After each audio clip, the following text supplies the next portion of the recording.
じゃあお疲れ様です。あ、こんにちは。なんかちょっとこう、某大御所のような雰囲気が。いや、いつもと変わらないですよ。ただね、いつも文化祭を見に来るときは、はいはい。こういうスタイルで、あ、こういういつもスタイルで。してるんですよ。特に番組をね、はい意識してるということではないんですけど、ないブラブラする。ブラブラね、ブラブラしてますけども、はい、今日は国のですね、はい特別史跡のはいはいはい。百済寺跡ですので、はい。やっぱりちょっと番組をね、はい。意識しながら、そうですね。ちょっと今日は楽しませていただきたいなと。ああ、はいなるほど。わかりました。はい楽しみですね。はいブラブラしに参りましょう。ブラブラ、そしたら行きましょうか。はいはい。百済寺跡ははい。何回も来たことあります。いや、それが実はお恥ずかしながら今日が初めあ、て。初めてですか。初めてになります。いや、なんか押してますね。ちょっとこれね、落ちるんですかね。枚方に古代都市って書いてありますよ。しかもこれブラタカシ。番組のことですかね。番組です。これは番組のことですかね。あれないやつですね、あれですね。はい、どういうことなんでしょうかね、これは。はい、聞いたこと、ちょっと今まであんまりないですね、枚方に古代都市っていうワードは。百済寺跡と、はい、すいません。市長、どうしたんですよ、こんなところで。今日は、どういうことで。どなたですか。あ、文化財課の井戸です。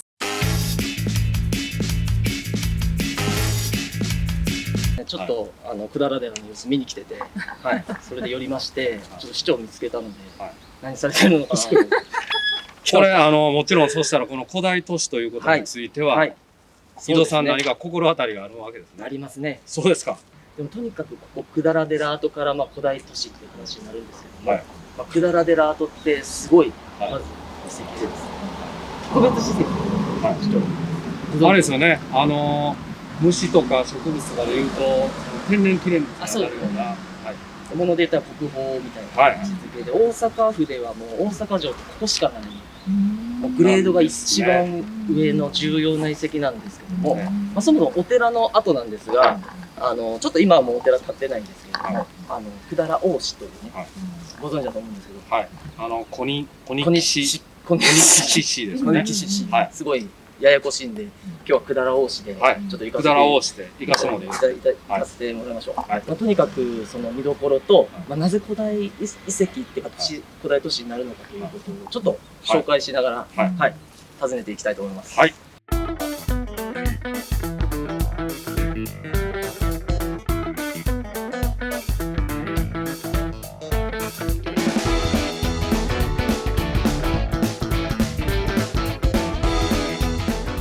ここで百済寺は先ほどもちょっと言ったんですけど、誰が建てたお寺か覚えていらっしゃいますか？小西さんですよね。小西さんです。小西さん。そうです。百済の小西さん。で、もともと百済の小西は朝鮮半島に百済っていう国があったんですけども、そこが滅びまして、7世紀っていう時代なんですけど、でその人たちが日本に難民じゃないですけど移り住んできて、ここ中身に来て。建てたお寺、奈良時代に建てたお寺っていうふうに言われてて、百済寺跡の方が先に国の特別性そうなんですか。そうなんですか。よくご存知で、だいぶ百済寺の南の方に歩いてきたんですけど、なんとなく見えてきましたね、お寺の建物のことが。これが何代も言うと何もお寺の入り口になる門になる。でここから入ってじゃないですか。で、ここはもう一個門が中にっていうものになってて、これがあれですよね。柱のあとここに柱が。そうですそうです。で今はもう遺跡守ってるので土っていうレプリカがあるんですけど、実際に西の塔なんで当時の本物の1300年前の据えたままになってる。1300年前のそのものが残ってるのはすごいね。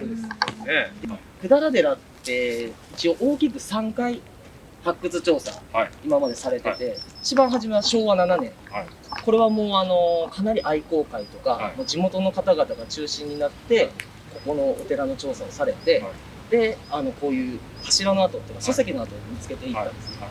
で次に昭和40年ですね、戦後になってからその史跡になって初めてここ国が史跡公園にした、第1号の施設公園、国の施設公園。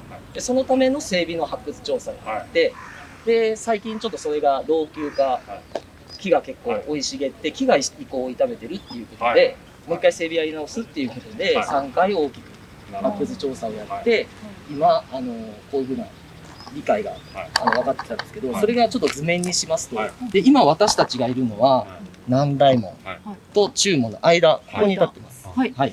さっきだからあれですよね、こっちから入ってきたんですね。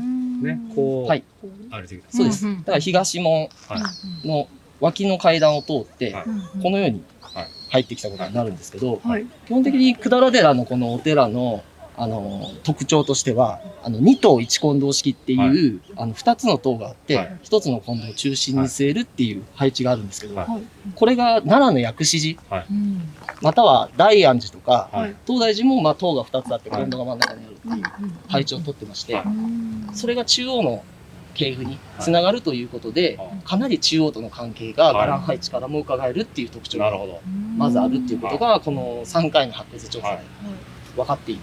まず一つすごいところなんです。なるほど。じゃあこの小西さん、国の中で重要視されてた方ということが、この配置からも配置見れば分かる。中央整備というか、貴族とかですごい方、まあ、福田老さんの貴族の仲間なんですけれども、それからもう一つは、あちら見ていただくと、今、整備で復元してて、塔がまあ、上に立ってて、あれは基壇っていう、下の部分なんですよ。で実際は、こういう復元の絵になるんですけど、これは立派です。すごいですね。まさに2つの塔があって、1つの塔。で、まあ、遺跡なんで、下の基壇っていう部分しか残ってないんですけれども、今遺跡で整備されているのはこの部分になります。で、これが今見ていただく石で作られてますよね。で、当時石で作る基壇っていうのが一番高級でグレードが高い。だから普通はなんていうんですかね、こう一士族というか、特に中央とか中央の貴族じゃなければ、あまりああいう風な切り石を積まないんですけれども、そういう高級なものを作ってこのお寺を作ってるっていうことも百済寺の凄さの一つになります。これもあれなんですか、石で作られたっていうのが分かってるわけですよね。そうです。発掘調査で、その基壇の一部がもう見つかってまして、それで積み方をしてるっていうのが分かっています。こっちのだけどあれですよね、こちらの方は下が石になってないですけども。そうですね。これは復元されてないだけですか？そうですね。一応なんか百済寺の整備のちょっとコンセプトがあって、まあ一つは復元してちゃんと昔の技術とか昔の高さですよね。基壇がこれだけ高いよとか、そういったものを出すので、あちらは全部レプリカになるんですよ。だから塔自体はもうあれより80センチぐらい下でちゃんと残っている状態をしてるんですけども、西塔の方はちょっと高さ違いますよね。違いますね。違うのね。で、あれが昔の当時の高さそのまま残してて、だからあちらの半分側は、当時の遺跡が残った状態を、まあ、そのまま残そうと。遺跡のままの様子を残そうということで、ああいう形となってます。本物ですね。石もちょっと色違いますでしょ。違いますね。あれは1300年前からもうずっと動いてない。触れれば1300年やからね。何回も言うけどね。言いたくなりますね。1300年前。あれの上にこの塔が立ってたような形になりますね。ちょうど。ただもう言われてるように石とかはもう全部お寺がなくなった後に、取られて、ちょっとなくなってしまっているので、今はもう遺跡としてはああいうふうに土壇っていうんですかね、下の台の部分しか残ってないですけども、でも全ての中門ですとか塔、金堂で奥には講堂とかもあるんですけど、全て土壇だけは潰されずに残ってて、だからお寺潰れた後でも、地元の方々の中にはなんか百済寺跡みたいな。なんていうんですかね、思いみたいなことが残って、まあ遺跡として伝わってきてっていう、それがすごいのかなと思ってます。ではちょっと地形の見えるところにちょっと行きたいと思います。どうぞ。注文ですか？これ注文です。登って大丈夫？ここあれですか？靴の大丈夫です。とても危ないので気をつけてください。一応中門からこう横側に出てる柱列があるんですけど、まあ全部石があるところに柱が立っとって、で回廊いうね、廊下の筋がぐるーっと回って近堂に取り付いてみたいなものになるんです。ここがあれですかね、その文化財の復元ということで。そうです。随時でこれから整備するのがちょうどこの辺り。そうなんですね。で追事塀はもう一個こっちの外側の外側南大門から出てる塊がずっとあるんですけど、外をずっとぐるっと巡ってるものになりますので、上はこうっていう予定があります。これがあれですね。そうです。これ柱を据えた後で、これが柱の当たってた部分なんです。柱の大きさここになって、でここはもうなんか舗装みたいなんでこう柱がしっかり組み合ってずれるようになるほどしてる。かなりあれですね。大きい。はい。太い柱が。はい。だからかなりの大きさの重量物っていうんですか。で瓦を吹いた。あ、そうか。それでわかるわけですね。そうです。そうです。大きさでね。どれぐらいの大きな。でこの間とかね、柱の間でどれぐらいの規模かっていうのがわかります。なるほど。はい。あれですよね。1300年前で、その言うたらこの建築技術が、それが言うたらね、一定確立されてたと。そうですね。で特に百済大師さんって百済から来てるんで、結構日本のお寺の技術って百済からも取られてなってるんですよ。なので多分百済大師さんはもともと大陸にいる頃からこういう技術によってこういう建築技術でここも建てられたっていうのがわかりますね。このお寺が建った時代っていうのは他にそうしたら奈良でいうとどういう建物ですか？だから奈良ですともう薬師寺とか、大安寺ってちょっと奈良時代の前半とか中頃なんですけど、この百済寺は奈良時代の後半だからもうちょっと新しい時期になるんですよ。だから国が国分寺とか、地方にいっぱい建て出す頃、大仏導入してみたいな、そういったものが同じ時期ぐらいの建物になるんです。だからちょっとその時期にしてはこの2棟一金堂式ってちょっと古いタイプなんですよね。ちょっと古い形式を取ってるなみたいな。それも何か意味があるかも。そう、それが何か意味があるんです。それは今ですか？それはね、ほんまにちょっと続けていく。そうです。続けていく。研究をね。知りたいですね。研究続けていく。まだ古代都市が、まだ古代都市がね。まだあそこに書いてあるのあれがこれは石の塔になります。斎藤っていうんですか？はい、斎藤という塔塔斎藤。やっぱり雰囲気が違いますよね。でちょっとねこの今僕らが歩いてるベタの高さっていうのが昔の高さよりもちょっと上げてますね。遺跡の方に。だからこういう今ちょっとこれぐらいしか高さないんですけど、本来はあれぐらい同じぐらいの高さがあってもうちょい高いなんで。で登っていただくとちょっと礎石が柱などが残っている。ここも入って。靴脱がんのね。大丈夫です。で真ん中に座ってる大きい柱、一応塔の支援層にいて、塔って一番もうまっすぐずっと上に下が大黒柱、心柱です。そうでちょっとその四隅に一応そことここは抜けてるんですけども、一応支点柱っていうそれを支える柱をまっすぐ通して、でさらには外の側柱であそこも抜けてるんですけど、っていう配置が塔っていう建物っていうのが分かるようになってるので、これは一応規模からすると三重の塔ぐらいちゃうかっていうふうに考えられます。なるほど、そこまで分かる。そうですね。なのでこれも三重の塔でそうか書かせていただきます。ちょっと構造違うんですけど、薬師寺のものも大体三重の塔ぐらいですので、ああいうイメージを持たれたらいいのかなというふうに。だいたい大きさ的にはですか、薬師寺と比べると。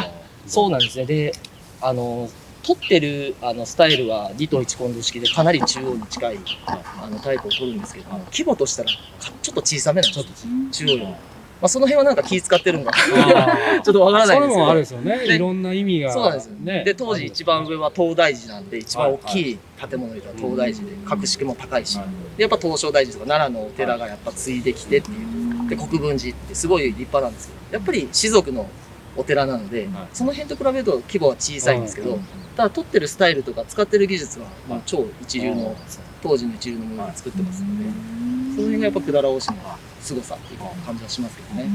はい。で一応石も頭というか近くの、ああいう見えてますね今、生駒の、山地からちょっと伸びてくるような、で山地から流れ出てくる小谷川ですとか、平方の川の、中流から上流ですかね、そういう大きい石があるようで、そこから取られたんじゃないかっていうことが推定されて、で川で持ってきて、ちょっと触ってもいいですか？触っていいです。1300年前のなんか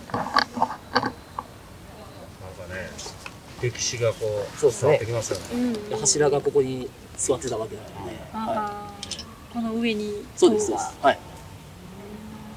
不思議な感覚になりますね。当時にタイムスリップ。そう。それが遺跡って魅力の一つで、僕らはこうやってね、今1300年前のも見れますけど、遺跡って出たてがすごいリアルなんですよ。もっとこういう風化したももっともっと鮮明で、最近埋まったんじゃないかと。それがやっぱり喜びじゃないと、一番本当は伝えたいことなんですよ。やっぱりちょっと劣化しちゃってるなみたいな。これも。もうそのあれでしょ、見つけた瞬間の喜びというか。そうですね。どんな顔になってるんですか？どんな顔になってるんでしょうね。顔まで見てないからあれなんですけど。すごい嬉しいやろね、これね。だし、なんか本当に、ちょっと僕らも博物館に入ってるものとか見ると、もうだいぶやっぱり劣化してるなって感じるんで、出したてってなんか、あれさっきみたいな。だから本当に言われてたように、自分タイムスリップして、なんか玉手箱を開いたような感覚になりますね。これが太陽の礎石になるんですけど、こちらはちょっと間が抜けてて、実際に下で残ってるものだけをちょっと明示してるので、本当はこう全部あるんです。そうか、ちゃんと跡が見つかってて、それで復元してる。そうです。でそれも最初地元の方がもう最初はね発掘調査みたいな手段がまだ確立されてないし、なんていうお金もないので、みんな地元の方々が協力し合ってやってるので、最初はもう本当にね、多分何か突き刺して何かトントントンって見つけて、そこだけ掘る。でピッチが分かってきたら次が分かる。だからつぼ掘りでもう一生懸命見つけて、でそれを自分たちで図面を起こして、でこういうようなね図を初めて描いたのがお金とかない中で、すごい熱意ですよね。それ当時はあれですよね、これ何の跡かっていうのもよく分かってない中で、そうやって江戸時代にそもそも知識の中では百済寺跡っていうのはずっとなんか残ってたみたいなんですよ。ここは百済寺跡、百済大師の百済寺跡なってたんですけど、明治になるとちょっと国がもう一回知識の編纂とかをして、ちょっと政府の施策みたいなのがあって、型の暗宮跡って言って、桓武天皇が百済寺実際、百済寺に来たかはあれなんですけど、文献に出てきますので、その桓武天皇が訪れた後ちゃうかっていう論争がちょっとあったんですよ。でそれを昭和の発掘で覆していったって言ったら変なんですけども、証明していったわけなんですよ。結局この薬師寺みたいな形取るから、そういう暗宮っていうか別荘地じゃなくて、なんかやっぱお寺の跡やんかっていうことで徐々にこう分かってきたんですね。だからすごい年月かけてここが百済寺跡っていうことが分かってきたわけなんですよ。これだけど地域のあれですよね、人たちもすごいあれですよね、熱心ですね。これをね残していこうという、そういう思いがあったんだよね。百済大神社だけが残ったような形、一角残ったような形になるんですけど、結局は石も何個か取られてるんですけど、でもある程度はもうそのままの状態でずっと残っとったっていう、なんかあったんでしょうね。その潰しちゃいけない寺屋で昔寺屋でみたいな。それが遺跡として記憶として残ってきたことなんでしょうけども。違う。何かあれかな、何かに使うことがあったんか。結構ね、なんか家のなんかよくね取られる漬物の庭石とかね、あんまりないんで割って取れへんかった跡とかあるやつもあるんですよ。取ろうとしたっていう。それまたあれですよね、その当時のね、何か生活の跡というか、それも遺跡ですよね。感じられますね。そうですね。そうか、それでいくといろんなことがこう残ってるっていうことだね。そのそうです。取り上げて、なんで欠けてんやろとか、そんなことを含めて。だから本当は整備とかって、まあ、全部復元した方が分かりやすいんですけど、お寺で塔でとか言って立派やし、だけどやっぱちょっと遺跡として残ってきたことの方がこの地域にとってはやっぱ意味があるというか、そういう形で伝わってきたっていうことの方が意味があるっていうか、だから一応整備も全部作らずに半分は復元で、半分はやっぱ残ってきた雰囲気を忘れずに緑とか使ってっていうことをちょっと伝えていくっていうことが大事かなと。で、一応こちらにね、少しちょっと地域を一望できる場所がありますので。これはあれですよね。福田ラオ神社で、ここはやっぱり地域の方々がね、はい。お子さんっていうかね。そのおかげでこちらあれですよね。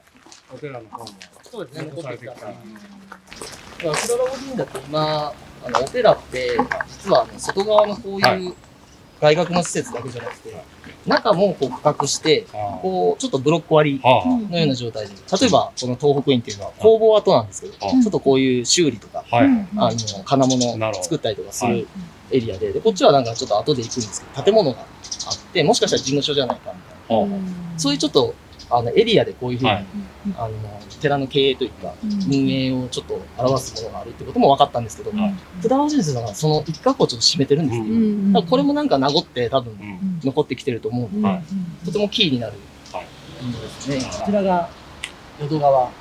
で、ちょっと平パ見えてますね。見えてますね。で、一応ね、ここ見ていただくと崖になってますね。かなり落ち込んでて。で、今、オレンジの建物ある真ん中あたりが天の川っていう川が流れてるんですけど、これ天の川が作り出した崖なんです。なるほど。落差がすごいあって、河岸段丘。河岸段丘です。はい。よくご存知。枚方の地形って8割以上が台地とか丘陵っていう、ちょっと山の上。そうですね。こっち側もあれですもんね。枚方病院のそうです、そうです。あたりはそうなんですよ。坂多いです。丘になってます。だからちょっと低地っていういわゆる言われてる川のそばみたいなところが非常に少ないのが枚方ちょっと特徴でありまして、で百済寺もちょうどその丘の上で丘の端っこにこう立っている状況で、で一番この台地の中ではここが高いところ、一番高いところにお寺を作って、で見晴らしがいいというか淀川を一望できる場所にこう戦地をちゃんとしている。実際に弥生時代とか古墳時代とかもっと古い時代なんか丘の上には人は上がってこないんですよ。っていうのは水がちょっと引けなくて生活ができないんです。なるほど。なので空いてたんですけど、福田ラオスさんたちはちょっとそれを解消する技術がちょっとありまして、でそれでお寺とかを作ることができたということで、またそれは後ほど。でちなみに早く知りたい。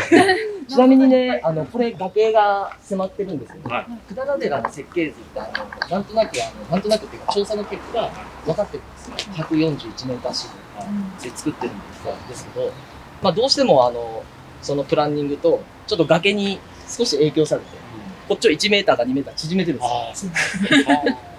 これはちょっとこっちの方が短いんです、中央が。多分それは設計通り作ってるんですけど、多分崖の迫り方と全体プランがあって、ちょっとそれで少しこっちは短い影響を受けてます。実際百済寺の地形に。まあそれは後でちょっと百済寺歩いてきますけど、すごい地形がやっぱり起伏が激しいので、そちらをまた見にお願いします。ちょうどここが回廊に曲がるところで、本堂につながっていって入っていく。ちなみにあそこに大きいの。本当だ。これはなんでここにあんねやろな。なんででしょうね。なんか立ってます。はい、ここに。これはこれがね。井戸の蓋か。これがです。だから福田寺が潰れた後に人が取り出して、まあちょっと固めてまだ残った礎石。だからここに建物が建ってたという跡じゃなくて、だけどこっちにもあれでしょ。こっちにも一つあります。あります。でここにちょっと固めてたのがまあなんか神社さんあるし脇に残しとこうかみたいな意図なのかもしれないですけど、これは今ねさっき塔見に来た時何個か抜けてるやつがとかね、回廊も抜けてるやつが多かったっていう、ちょっとここにまだ少し残っていますので、ここはそしたら探したけども、あ、建物とかもそうですね。これぐらで。はいい。はい。はい。これ大きいもんね。これ大きいですね。大きい。あ、あの中大事なの、塔のどっかに。真ん中とか大事なところに。これ、多分、こういう風に、なんか張り出しがあるんで、形が違うんですね。壁がこういう風になるんですよ。ああ、どっかのコーナーに使われてたやつがわかるので。そうか。すごいな。面白いね。そうだそれがね。わかんない角ですね。だから柱。どこの部品かわかんない。あとはちょっと柱の大きさが、例えば近藤やったら、ちょっとトイレ大きいとかするので、まだちゃんとはやってないんですけど、この建物のここやでっていうのは多分、推測はつくと思う。だからちょっとね、塔とかは残り、門とか塔は残り良かったんですけど、本堂とか、あれが、裏が講堂、式堂っていう、その、一つで並んでる。なかなかね、礎石が残りが悪くて、まあ、集落に近い成果っていうのはあるんですけど、なので、ちょっとどこの建物なのかって見つけていくのは結構困難なんです。レックとか置いてあるのは、礎石は取られても、礎石を据えるために穴掘って、下にも石をかませるんですよ。なるほど、なるほど。根石とか言うんですよ。で、それの跡が見つかってるので、一応礎石があったのは、はい、間違いなく分かってるんですけど、ただ上には残ってないものが多いので、そこはもう反対側復元だけになってる。ちょっとね、あっちに椅子のようなものが見えてきてるんですけど、そうね。これ、あれ、何かわかりますか？これ花見するのにちょうどいい。何人でできる？今時のソーシャルディスタンス的な。流行りが最先端。当時そしたらあれですかね。やっぱり感染症。天然痘とかありますからね。奈良時代藤原洋子。なるほど。ソーシャルディスタンス、その頃から。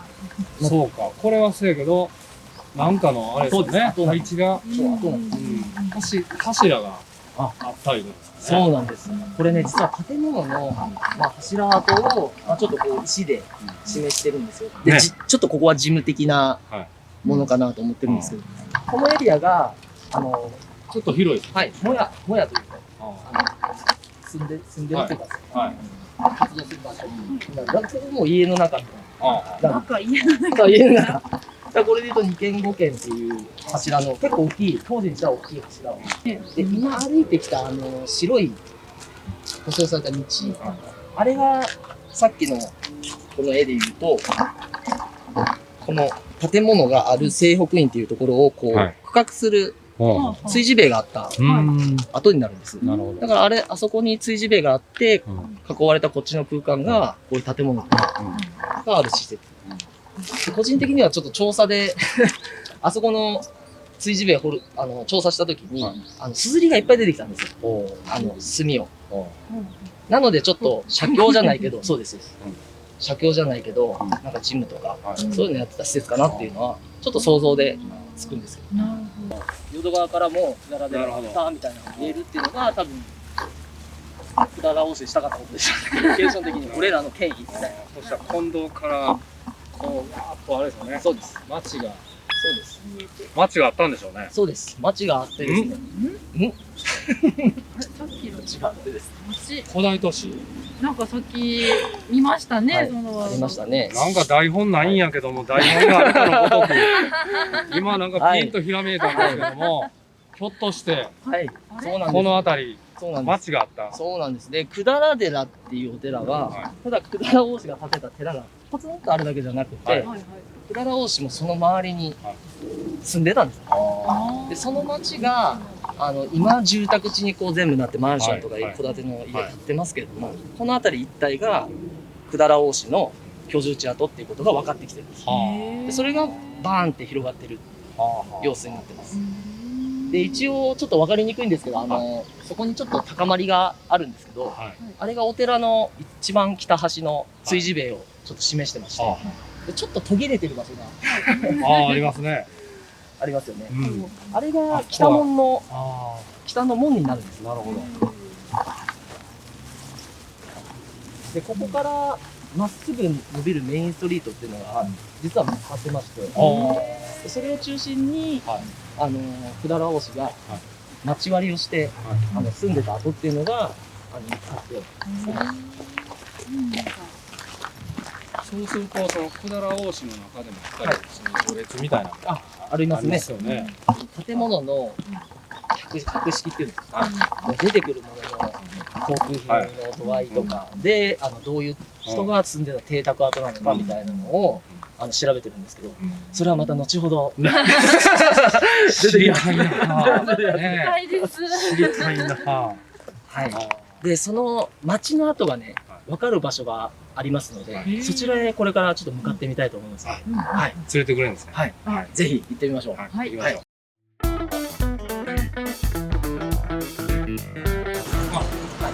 慶光学園。